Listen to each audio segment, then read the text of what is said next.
Assalamualaikum warahmatullahi wabarakatuh. Alhamdulillahirabbil alamin. Pada kesempatan kali ini kita masih bisa bertemu kembali untuk belajar materi selanjutnya. Kalau kemarin kalian sudah belajar tentang gaya dan belajar juga cara menggambarkan gaya, hari ini kita akan belajar tentang hukum Newton.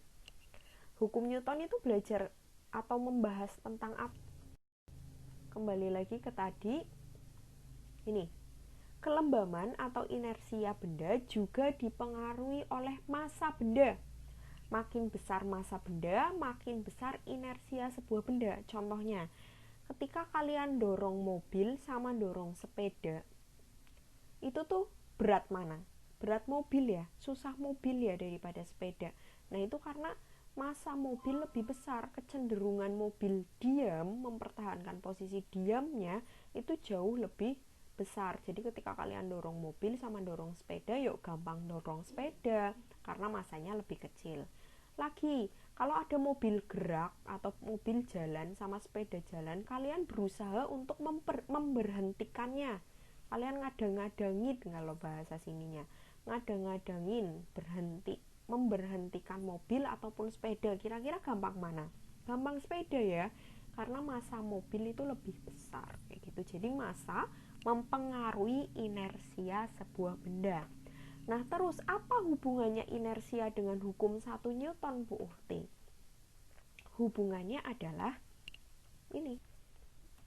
Hukum 1 Newton itu menyatakan apabila resultan gaya yang bekerja pada suatu benda sama dengan 0, maka benda yang diam akan tetap diam, sedangkan benda yang bergerak akan tetap bergerak dengan kecepatan tetap.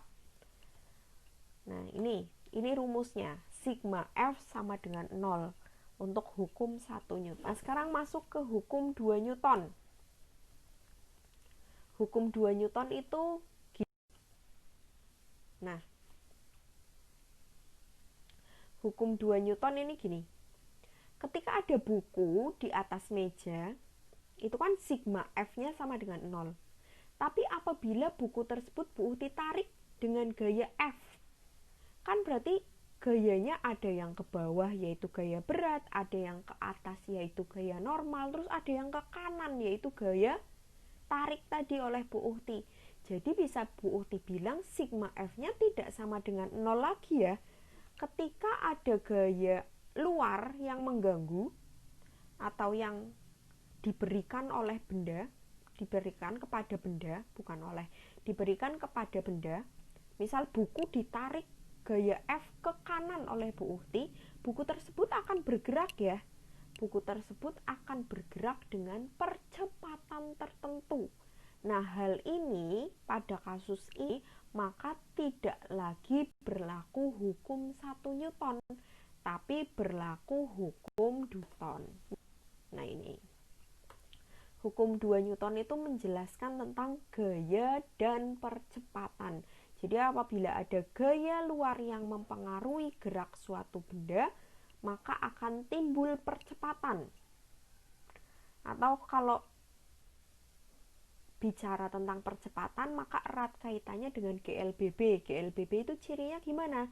Sigma F-nya tidak sama dengan 0, kecepatannya tidak konstan, tapi percepatannya konstan. Hukum 2 Newton menyatakan bahwa percepatan atau A yang dihasilkan oleh resultan gaya sigma F yang bekerja pada suatu benda sebanding dan searah dengan resultan gaya tersebut dan berbanding terbalik dengan massa benda atau M. Atau rumusnya gini. Hukum 2 Newton dituliskan A sama dengan sigma F, kan sebanding ya. A sebanding dengan sigma F per M.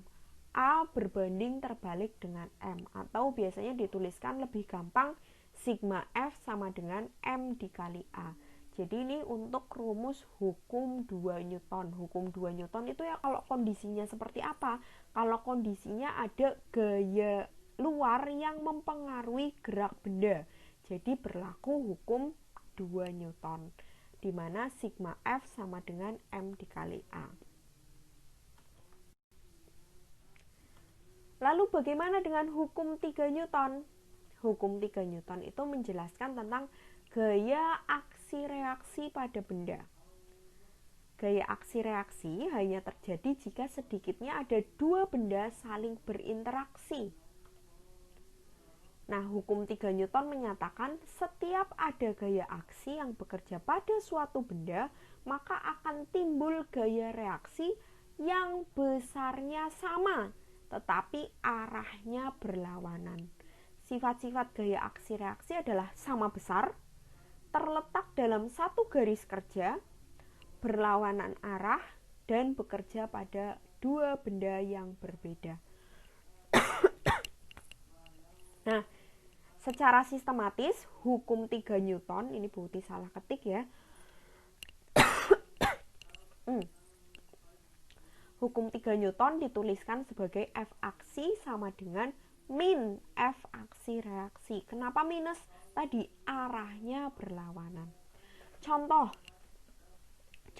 paling paling dekat dengan kehidupan kita. Misal kalian memukul tembok dengan tangan kalian. Kalian kan memberikan tembok tersebut gaya aksi ya. Tapi ternyata tembok tersebut juga memberikan gaya reaksi kepada tangan kalian. Itulah kenapa tangan kalian sakit ketika memukul tembok, karena tembok tersebut juga memberikan gaya reaksi yang sama besar dengan gaya aksi yang kalian kenai. Kalau kalian mukul temboknya lemes ya nggak sakit, kalau semangat banget ya sakit gitu. Ada lagi orang mendayung perahu. Ketika dayung memberikan gaya aksi kepada air memberikan gaya reaksi dorongan kepada perahu. Itulah kenapa kalian kalau memperhatikan dayung itu kan mundur untuk maju. Paham nggak? Ketika kalian pengen perahu kalian maju, berarti kalian dayungnya mundur, bukan dayung maju. Paham kan? Karena gaya reaksi itu berlawanan arah. Ketika kalian memberikan gaya aksi mundur, maka air akan memberikan gaya reaksi maju, kayak gitu ya. Nah, untuk pertemuan kali ini kita hanya membahas tentang konsep dari hukum Newton. Untuk penerapannya dalam kehidupan sehari-hari akan kita bahas di minggu depan, dan semoga nanti Bu Uhti bisa membahas dengan jelas, dengan gambar. Jadi untuk kali ini cukup sekian, Bu Uhti akhiri. Apabila ada pertanyaan, silakan tanyakan di grup WhatsApp biar kita diskusi bareng-bareng. Gitu ya, Bu Uhti akhiri. Wassalamualaikum warahmatullahi wabarakatuh.